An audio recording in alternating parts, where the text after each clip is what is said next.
வருமான வரித்துறை சட்டவிரோதமாக தங்கள் வங்கிக் கணக்கிலிருந்து 65 கோடி பணத்தை எடுத்துள்ளதாக காங்கிரஸ் கட்சி புகார் தெரிவித்துள்ளது. மக்களவைத் தேர்தல் நேரத்தில் இத்தகைய செயல் அரசியல் பழிவாங்கும் நடவடிக்கை என காங்கிரஸ் குற்றம் சாட்டியுள்ளது.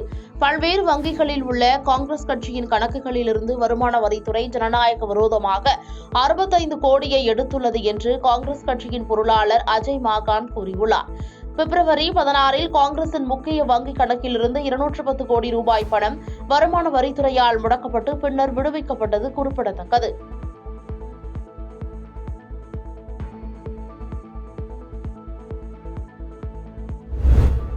தூத்துக்குடி துப்பாக்கி சூடு சம்பவம் தொடர்பாக வழக்கு பதிவு செய்யப்பட்டு சிபிஐ மேல் விசாரணை நடத்தி வருகிறது என சென்னை உயர்நீதிமன்றத்தில் தமிழக அரசு விளக்கம் அளித்துள்ளது.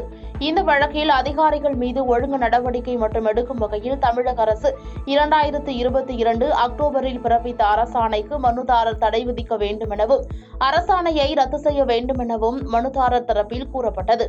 அரசின் பதில் மனுவுக்கு பதிலளிக்க மனுதாரர் தரப்பில் அவகாசம் கோரியதை அடுத்து விசாரணை ஏப்ரல் 5ஆம் தேதிக்கு நீதிபதிகள் ஒத்திவைத்தனர்.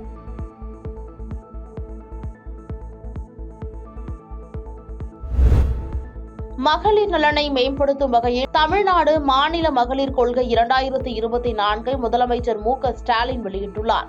தமிழ்நாட்டில் மகளிர் நலனை மேம்படுத்திடும் வகையில் சமூக நலன் மற்றும் மகளிர் உரிமைத்துறையால் தயாரிக்கப்பட்ட கொள்கை வெளியிடப்பட்டுள்ளது. அதில் கல்வி, வேலைவாய்ப்பு, திறன் வளர்ப்பு ஆகியவற்றில் மகளிரின் நிலையை மேம்படுத்தும், பெண்கள் சுயமரியாதையுடன் வாழ்ந்திடவும் பாதுகாப்பான, ஆரோக்கியமான, லட்சியம் நிறைந்த சூழலை உருவாக்க ஏதுவாக மகளிர் கொள்கை 2024 சமூகம், பொருளாதாரம் மற்றும் அரசியலில் அதிகார பகிர்வை பற்றி எடுத்துரைக்கும் மகளிர் கொள்கை 2024 என கூறப்படுகிறது. திருவண்ணாமலை அருணாச்சலேஸ்வரர் கோயில் மாசி மாத பௌர்ணமி கிரிவலத்தை ஒட்டி நாளை மற்றும் நாளை மறுநாள் 1084 சிறப்பு பேருந்துகள் இயக்கப்படும் என தமிழ்நாடு அரசு போக்குவரத்து கழக விழுப்புரம் கோட்டம் சார்பில் தெரிவிக்கப்பட்டுள்ளது.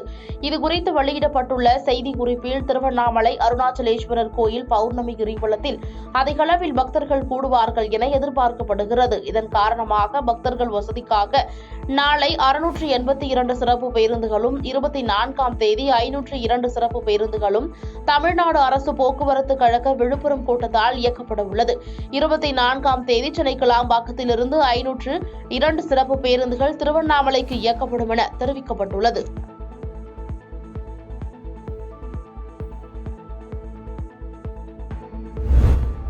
நாடாளுமன்ற தேர்தல் நெருங்கி வரும் நிலையில் பல்வேறு கட்சிகள் கூட்டணி, தொகுதி பங்கீடு உட்பட பல்வேறு விவகாரங்கள் தொடர்பாக பேச்சுவார்த்தை நடத்தி வருகின்றன. அந்த வகையில் தமிழ்நாட்டிலும் நாடாளுமன்ற தேர்தல் களம் சூடுபிடித்துள்ளது. தேர்தல் கூட்டணி, தேர்தல் பரப்புரை, தொகுதி பங்கீடு, தேர்தல் அறிக்கை தயாரிப்பு உட்பட பல்வேறு நடவடிக்கைகளை அரசியல் கட்சிகள் துரிதப்படுத்தியுள்ளன. திமுக தனது கூட்டணியில் இடம்பெற்றுள்ள கட்சிகளுடன் தொகுதி பங்கீடு குறித்து பேச்சுவார்த்தை நடத்தி வருகிறது. இந்நிலையில் திமுக தலைவரும் முதலமைச்சருமான மு.க.ஸ்டாலின் மாவட்ட செயலாளர்கள், தொகுதி பார்வையாளர்களுடன் நாளை ஆலோசனையில் ஈடுபட உள்ளார். இந்த கூட்டத்தில் நாடாளுமன்ற தேர்தல் வெற்றி வாய்ப்பு, வேட்பாளர் தேர்வு, கூட்டணி கட்சிகளுக்கு தொகுதி ஒதுக்கீடு போன்ற பல்வேறு விஷயங்கள் குறித்து மாவட்ட செயலாளர்களிடம் முதலமைச்சர் மு.க.ஸ்டாலின் நேரடியாகவே கருத்து கேட்க உள்ளதாக கூறப்படுகிறது.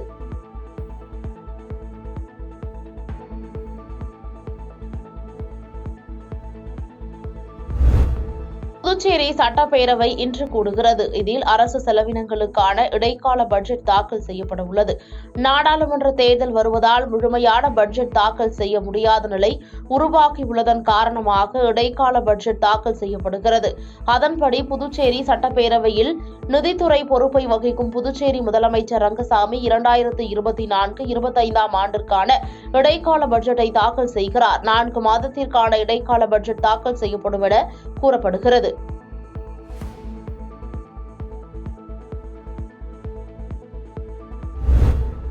டெல்லியில் விவசாயிகள் நடத்தி வரும் டெல்லி சலோ போராட்டம் 2 நாட்களுக்கு தற்காலிகமாக ஒத்திவைக்கப்பட்டுள்ளதாக விவசாய சங்கங்கள் அறிவித்துள்ளன.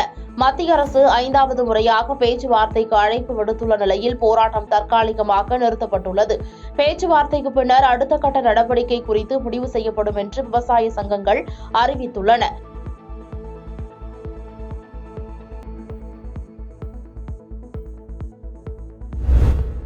வேளாண் விளைபொருட்களின் குறைந்தபட்ச ஆதரவு விலைக்கு சட்டம் கொண்டுவர வேண்டும் மற்றும் வேளாண் கடன் தள்ளுபடி உள்ளிட்ட கோரிக்கைகளை வலியுறுத்தி விவசாய சங்கங்கள் டெல்லி நோக்கி பேரணி நடத்தும் போராட்டத்தை கடந்த 13ஆம் தேதி தொடங்கின.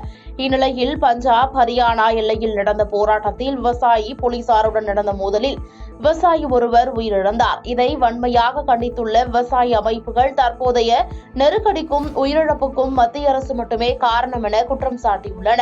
இந்நிலையில் விவசாயி உயிரிழப்பு விவகாரத்தில் மத்திய அரசுக்கு ராகுல் காந்தி கடும் கண்டனம் தெரிவித்துள்ளார். இதுகுறித்து எக்ஸ் வலைதளத்தில் நட்பு ஊடகங்களுக்கு பின்னால் ஒளிந்து கொண்டிருக்கும் பாரதிய ஜனதாவிடம் விவசாயிகளின் கொலை பற்றிய கணக்கை ஒருநாள் வரலாறு நிச்சயம் கோரும் என்றும் பதிவிட்டுள்ளார்.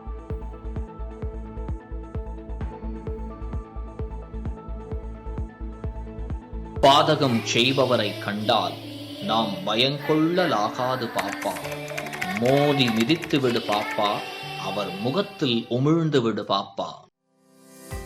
அண்மை செய்திகளை உடனுக்குடன் தெரிந்து கொள்ள இணைந்திருங்கள் இயம்நாடு தொலைக்காட்சியுடன்.